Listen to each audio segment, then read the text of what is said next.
Moments ago, Israel launched Operation Rising Lion, a targeted military operation to roll back the Iranian threat to Israel's very survival. This operation will continue for as many days as it takes to remove this threat. For decades, the tyrants of Tehran have brazenly, openly called for Israel's destruction. They've backed up their genocidal rhetoric with a program to develop nuclear weapons. In recent years, Iran has produced enough highly enriched uranium for 9 atom bombs. 9. In recent months, Iran has taken steps that it has never taken before, steps to weaponize this enriched uranium. And if not stopped, Iran could produce a nuclear weapon in a very short time. It could be a year, it could be within a few months, less than a year. This is a clear and present danger to Israel's very survival. 80 years ago, the Jewish people were the victims of a Holocaust perpetrated by the Nazi regime.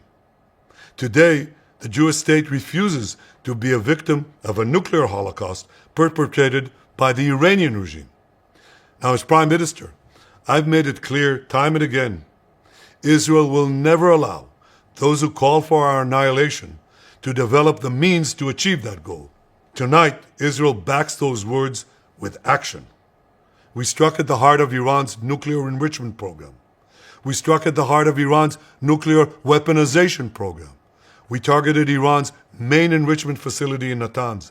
We targeted Iran's leading nuclear scientists working on the Iranian bomb. We also struck at the heart of Iran's ballistic missile program. Last year, Iran fired 300 ballistic missiles at Israel. Each of these missiles carries a ton of explosives and threatens the lives of hundreds of people.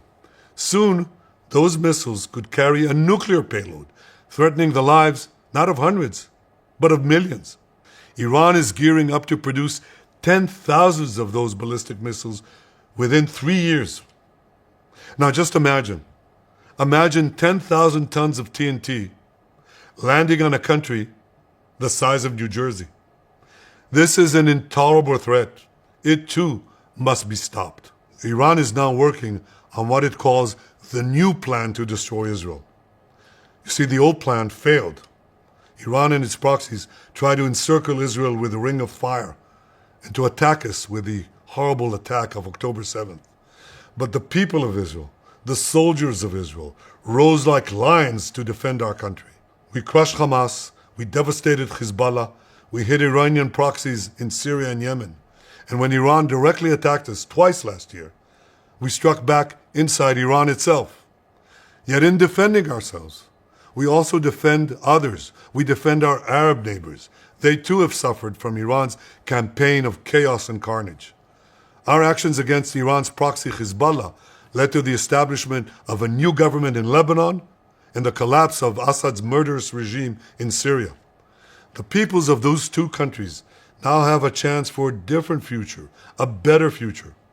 So too do the brave people of Iran, and I have a message for them. Our fight is not with you. Our fight is with the brutal dictatorship that has oppressed you for 46 years. I believe that the day of your liberation is near. And when that happens, the great friendship between our two ancient peoples will flourish once again. I want to assure the civilized world, we will not let the world's most dangerous regime get the world's most dangerous weapons. And Iran plans to give those weapons, nuclear weapons, to its terrorist proxies.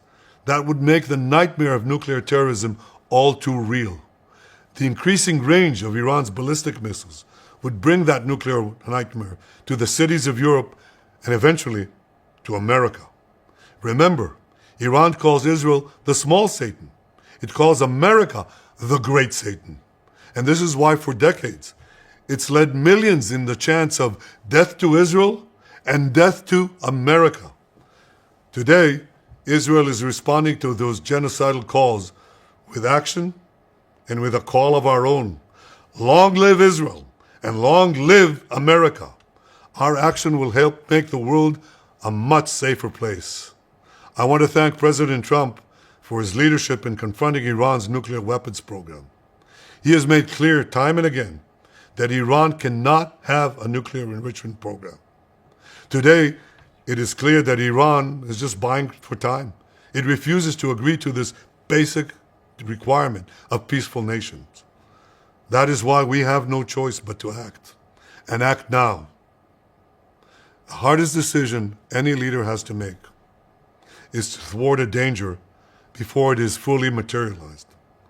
Nearly a century ago, facing the Nazis, a generation of leaders failed to act in time. They were paralyzed by the horrors of World War I. They were determined to avoid war at all costs, and they got the worst war ever. They adopted a policy of appeasement. They closed their eyes and ears to all the warning signs. That failure to act resulted in World War II, the deadliest war in history. It claimed the lives of 60 million, including 6 million Jews, a third of my people. After that war, the Jewish people and the Jewish state vowed, never again. Well, never again is now. Today, Israel has shown that we have learned the lessons of history. When enemies vow to destroy you, believe them. When enemies build weapons of mass death, stop them. As the Bible teaches us, when someone comes to kill you, rise and act first. This is exactly what Israel has done today. We have risen like lions to defend ourselves. Over 3,000 years ago, Moses gave the people of Israel a message that has steeled their resolve ever since. Be strong and courageous, he said. Today, our strong and courageous soldiers and people stand together to defend ourselves against those who seek our destruction. And by defending ourselves, we defend many others, and we roll back a murderous tyranny. Generations from now, history will record that our generation stood its ground, acted in time, and secured our common future. May God bless Israel. May God bless the forces of civilization everywhere. Thank you.